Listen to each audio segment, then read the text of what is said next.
Hey there. Okay, let's see. Well, as I head back to work and scout the shower, let's get some Kraken coffee because why not get some alcohol coffee? Because that's the way to get back to work and not get too drunk for breaking everything. But okay, so this pops up, and I'm gonna pop this up in a second with the box office totals, and I'm recording this on Tuesday, September 13th, on 2022. And well, from our old buddies at CBR, Top Gun Maverick has too much Tom Cruise, and I'm just like, really? Are you serious? Are you serious? And okay, I'll bite. I'll be fair. Let's check out this article. Let's see what's going on, and just yeah, let's get some cracking going. But enjoy the intro.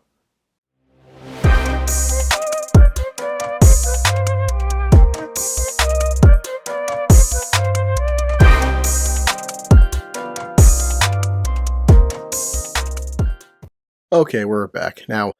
The new Top Gun focuses plenty on Maverick, but misses out on any kind of real story for the young pilots who make up the rest of the cast. Like, I disagree. I've seen it 3 times, and probably gonna see it the 4th time before it leaves theaters because it's awesome. It is so good. Okay, Top Gun Maverick is a film obsessed with the past. Like, okay, well, maybe it is, but we could be pulling up our Last Jedi thing of like let the past die and kill it, and Let the past die.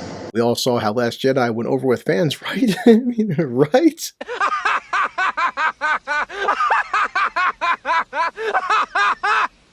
Okay.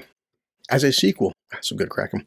As a sequel to a movie from over 30 years ago, this shouldn't be too surprising, but it's still striking how much the film concerns itself with Maverick, played by Tom Cruise. The original Top Gun centered on his exploits as a student of the titular Top Gun, the Navy's special school for the top 1% of fighter pilots, the best of the best. The best of the best. Maverick's trailers and promotional campaign seem to suggest it would follow the same formula, introducing a new generation of young pilots, with Maverick serving as their instructor. I mean, to be fair, that's what happens. He does serve as their instructor, and he's teaching new pilots, and it's. That is technically accurate, but misleading. Okay, let's see. While the film does introduce a squad of a dozen pilots, they don't attend Top Gun proper. Instead, they're Top Gun graduates invited back to the school to prepare for a special mission, with Maverick doing his best to ensure it's not a suicide mission. Yeah, it's a basic plot, nothing, out the ordinary, nothing groundbreaking. Even this premise wouldn't be detrimental to the film's story, but it rings hollow in the face of how little attention actually gets paid to the new recruits. I mean, it's an ensemble cast we get besides Rooster, but okay, let's keep going. Also, hey, look at this. Top Gun Maverick sets all-time record for week 1 digital release. Excuse me while I whip this out. Have a drink, Tom. Have a drink. Okay. The younger generation of pilots is a colorful cast with names like Rooster, Phoenix, and Hangman, which is, Goose, Rooster. And when they're introduced while playing pool at a bar, the chemistry between them is electrifying. It is. They're the best of the best, and even as they're getting called to a potentially deadly mission, the need to establish a pecking order asserts itself, which would, I guess, happen in these situations. Most of them clash with Hangman, a brash ace with a habit of leaving his squad mates out to dry. That's his character arc and who he is. And that does pay off later on in the film. But okay. After the early parts of the film, the focus is dropped almost entirely from the wider cast, honing in on just Maverick and Rooster, which would make sense because the whole point of the movie is he's still haunted by what happened to, his buddy Goose so many years ago. Rooster is the grown-up son of Goose, Maverick's old wingmate from the first film, because he had a kid in the first film. The pair have a contentious relationship due to Maverick's desire to keep Rooster safe, combined with his lack of trust in the latter's piloting skills. Hangman even calls this out early on, pointing out how Rooster always looks for the perfect opening that never comes. Alright. There's nothing wrong with Maverick and Rooster's bond, but it should have been only one element of a larger film. I mean, this is an opinion I totally disagree. That's what made the film the character arc, redemption of both characters. And Cruise has far too much screen time, including a romantic subplot that doesn't contribute to the plot and a diversion to visit Iceman halfway through. You could say the same thing about part 1, but I mean, the man's got to have, a girlfriend, right? And plus, it's Jennifer Connelly. Goddamn. It's like whoever gets too much of Jennifer Connelly. And all the attention given to him could have instead been used to develop the film's supporting cast. But, it's, okay, Val Kilmer, excellent Iceman cameo, excellent way to say goodbye to him, because who knows how much more we have of Val and just how much more time It's okay. I've never talked to anybody in the ether of the internet who had a fucking problem with seeing Iceman, and it's almost like this is complaining about it being there. Oh, stop whining.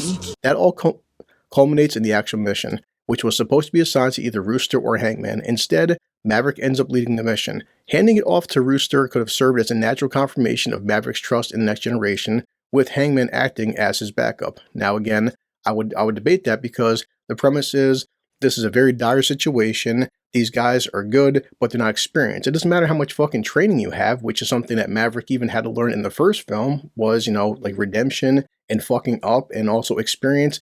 I mean, you can take it back to films like Soldier with Kurt Russell, which is, I think, a very, very excellent and underrated film. That you can have the training all day and the skills and the fucking youth, but guys, it comes down to experience. And if you've ever, I'm guessing this person, Alexander, ever been into a fight and got your ass kicked, I don't give a shit if you're 20 years old or 25 years old, how much you fucking trained. If you go against somebody twice your age, but experienced, if it's your first time boxing or punching or going on a mission, I mean, all the training in the world and youth and fucking stats and powers does not fucking matter. But, okay.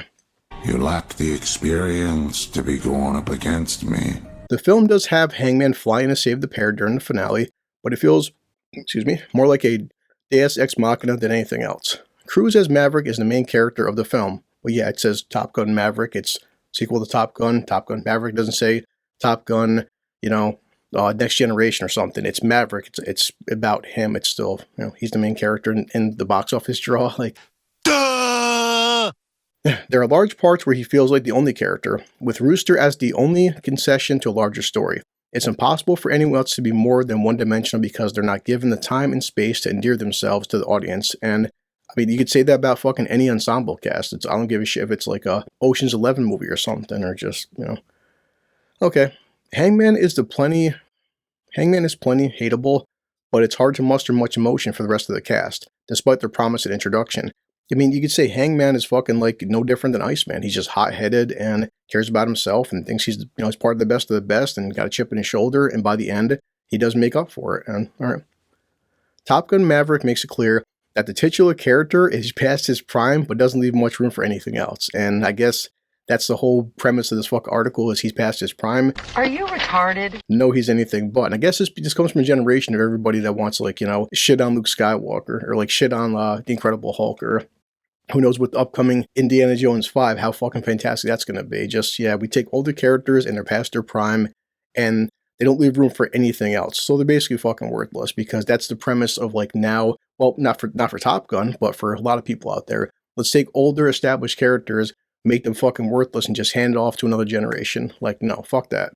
Fuck that.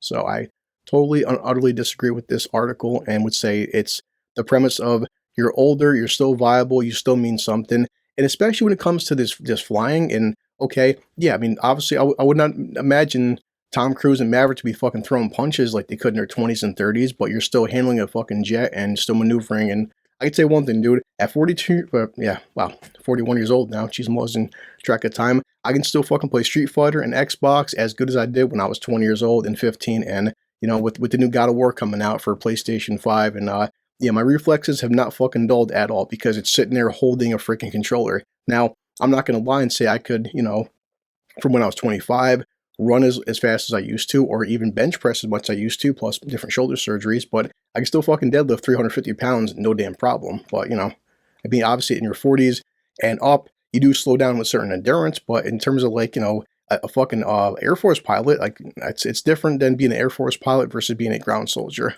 And, okay, so strange article to say the least, and I wanted to cover it. But one last thing, box office. So I just had to Google Top Gun Maverick box office. So again, this is September 13th, and as of September 11th, 2022, Top Gun Maverick has grossed $705 million in the United States and Canada, $747, kind of a funny number, in other territories, for a worldwide total of $1.4 billion.